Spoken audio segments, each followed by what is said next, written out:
ဒီနေရာလေးကတော့ကျွန်တော်6ရက်အဆက်လေးပဲဖြစ်ပါတယ်ဒီမှာလေးဆိုကျွန်တော်ကကျွန်းထုံးနဲ့သွားမယ်သွားပြီးပြန်လာရင်ဘီယာတောင်းချင်တဲ့ညီကိုတို့တော့တင်တော်ဆုံးနေရပါပဲဝမ်ဖောင်လေးစီးပြီးတော့လိုက်ချဲလို့ရပါတယ်ဘောလေးတွေစီးလို့ရပါလေ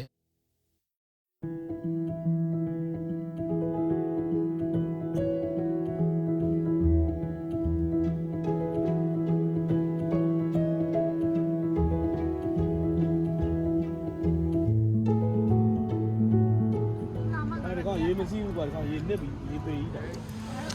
ဒါပါလေဗျာ3000ပါပဲတပွဲကိုဘာဆဆ3000ပါ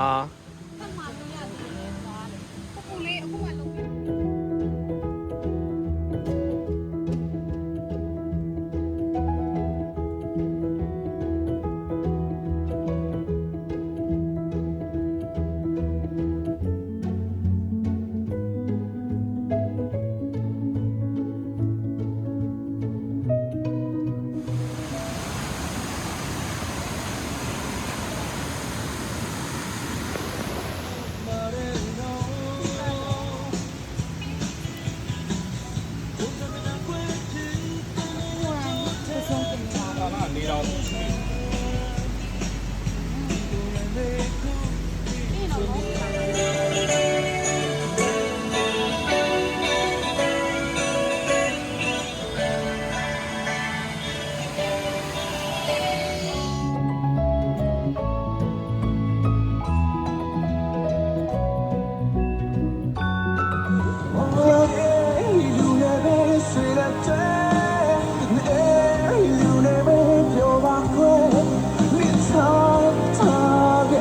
把你归，